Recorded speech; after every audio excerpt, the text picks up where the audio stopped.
சதாசிவசமாரம்பாம் சங்கராச்சாரிய மத்தியமாம் அஸ்மதாச்சாரிய பரியந்தாம் வந்தே குரு பரம்பராம். அனைவருக்கும் வணக்கம். இன்றைக்கி ஒரு நேயர் கேட்டிருக்காங்க, என்னென்னா நம்ம வீட்டில் திருஷ்டி சம்மந்தப்பட்ட விஷயங்கள் அதிகமாக இருக்கிறது, இதை போக்குவதற்கு நாம் என்ன செய்ய வேண்டும் அப்படின்ற ஒரு விஷயம் இதில் இருக்குது. திருஷ்டி சம்மந்தப்பட்ட விஷயங்கள் நம்ம வீட்டை விட்டு போகணும் அப்படின்னா நம்ம செய்ய வேண்டிய ஒரு முக்கியமான நிகழ்வு என்னென்னா, நம்ம வீட்டை மாப் பண்ணுவோம். இன்றைக்கி எல்லாமே யாருமே கழுவுறதில்லை, எல்லாமே மாப் பண்ணுற விஷயம்தான் நிறைய இருக்குதுன்னு சொல்லலாம். இந்த மாப் பண்ணும்போது நம்ம ரெகுலராக சொல்லக்கூடிய விஷயங்கள் நான் நிறைய வீடியோவில் பேசியிருக்கேன். இதை பற்றி என்ன பண்ணணுன்னு பார்த்திங்கன்னா, உப்பு இருக்குது இல்லைங்களா, உப்பை நிறைய கை நிறைய எடுத்து நிறைய போட்டுக்கோங்க. மஞ்சள் போட்டுக்கோங்க, ஓகேங்களா, அதை போட்டு மாப் பண்ணுங்கள். அதுவே திருஷ்டி தோஷத்தை போக்கக்கூடிய தன்மை கொடுக்கும்னு சொல்லலாம். அதே மாதிரி சின்ன ஒரு சட்டி ஒன்று வச்சுக்கோங்க, அதில் வெண்கடுகுன்னு இருக்கு இல்லையா, அந்த வெண்கடுகை பார்த்திங்கன்னா ஒரு வெரைட்டி ஒன்று வச்சு ஹோமம் பண்ணுற மாதிரி கணக்கு தான். வெண்கடுகு, அருகம்புல், தர்பப்புல், வன்னிக்குச்சி, இந்த விஷயத்தை போட்டு வெண்கடுகு போட்டு எரிய விடுங்க. இது எல்லாமே திருஷ்டி தோஷத்தை போக்கக்கூடிய தன்மை கொடுக்கும்னு சொல்லலாம். வீட்டில் பார்த்திங்கன்னா முக்கியமாக எல்லா மூலைகளுக்கும் பார்த்திங்கன்னா ஒரு சின்ன கப்பு ஒன்று எடுத்துக்கோங்க. அந்த கப்பில் ஞாயிற்றுக்கிழமை அன்னைக்கு பார்த்திங்கன்னா உப்பு இருக்கு இல்லைங்களா, உப்பை எல்லா இடத்துலையும் வைங்க. எல்லா இடத்துல உப்பை வச்சிங்க அப்படின்னு சொன்னாவே அந்த காத்தால் வைங்க. அதை நைட்டு பார்த்திங்கன்னா அந்த பாத்ரூமில் இருக்கக்கூடிய தண்ணியில் அதை கரைச்சிடணும்.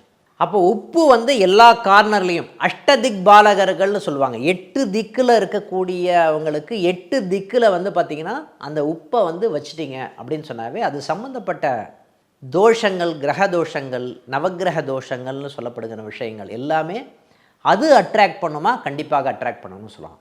சார் நமக்கே திருஷ்டிப்படுது சார், நம்ம என்ன சார் பண்ணுறது அப்படின்னு ஒரு கேள்வி இருக்கலாம். அதே மாதிரி ஒரு கையளவு கல் உப்பு எடுத்துக்கோங்க. இல்லை, எல்லாமே சொல்கிறது எல்லாமே கல் உப்பு தான். அந்த கல் உப்பை எடுத்து போட்டுக்கோங்க, அதில் குளிங்க, ஓகேங்களா. அதை வீக்லி ஒன்ஸ் பண்ணுற மாதிரி நீங்கள் பார்த்துக்கோங்க. அதே மாதிரி இன்னொரு விஷயம் நம்ம சொல்லியிருக்கோம், நம்ம எப்போவுமே ஒரு வீட்டில் கண்ணாடி வடகிழக்கில் நம்ம என்ட்ரன்ஸ் நுழையிறோன்னு வச்சுக்கோங்க. இல்லை சார், என்ட்ரன்ஸ் எந்த பக்கமாக இருந்தாலும் சரி, கிழக்கு பக்கமாக பார்த்து கண்ணாடியை வைக்க வேண்டும். கிழக்கு பக்கமாக பார்த்துன்னு சொல்லியிருக்கேன் நான். அப்போ எந்த செவத்தில் இருக்கும் கண்ணாடி? மேற்கு பக்கமாக இருக்கும். கண்ணாடி மேற்கு சுவற்றில் மாற்றி கிழக்கு பக்கமாக பார்த்து வச்சோன்னு வச்சுக்கோங்களேன். வீட்டில் நுழையும் போது என்ன பண்ணுவாங்கன்னு பார்த்தீங்கன்னா, அந்த உருவத்தை கண்ணாடியை உருவத்தை பார்ப்பாங்க. பார்க்கும்போது அவங்களுடைய எல்லாருக்குமே ஒரு திருஷ்டின்னு சொல்லப்படுகின்ற நிகழ்வுகள் இருக்கும். அந்த திருஷ்டி தோஷங்கள் போக்கக்கூடிய தன்மை கொடுக்கும். அது ஆட்டோமேட்டிக்காக அந்த திருஷ்டி தோஷங்கள் நம்ம வீட்டை தாக்காமல் இருப்பதுக்கு நம்ம சேஃப்டி பண்ணிக்கலாம்னு சொல்லலாம்.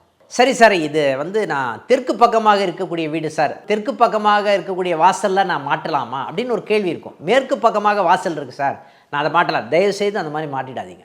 கண்ணாடி தெற்கு பக்கமாகவும் மேற்கு பக்கமாகவும் மாட்டக்கூடாது என்ற ஒரு விஷயந்தான் ரொம்ப முக்கியமானது. கிழக்கு பக்கமாக கண்ணாடி இருக்க வேண்டும். வடக்கு பக்கம் பார்த்தவாறு கண்ணாடி இருக்கலாமா? இருக்கலாம், பார்த்தவாறு அப்படின்னு சொல்லியிருக்கேன் நான்.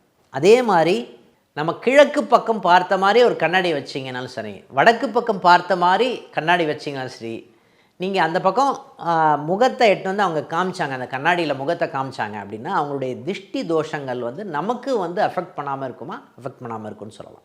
அதே மாதிரி விளக்கு நம்ம சொல்கிறோம் இல்லைங்களா, விளக்கு பார்த்திங்கன்னா கிராம்பும் ஏலக்காவும் பார்த்திங்கன்னா அந்த விளக்குக்கு வச்சு விளக்கேற்றுறது சிறப்புன்னு சொல்லலாம். நம்ம 3 எண்ணெயை சேர்த்து விளக்கேற்றுறோம் சார், தேங்காய் எண்ணெய், நல்லெண்ணெய், கண்ணெண்ணெய், இந்த மாதிரி 3 எண்ணெயை சேர்த்து விளக்கேற்றுறோம் சார், பண்ணலாம்.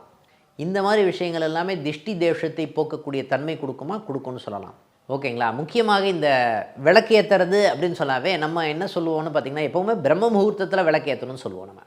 அதே மாதிரி ஈவினிங் டைமில் விளக்கேற்றுறது அப்படின்னு சொல்லப்படுகின்ற நிகழ்வே பார்த்திங்கன்னா பெரிய ஒரு சாதகமான நல்ல பலனை கொடுக்கும்னு சொல்லலாம்.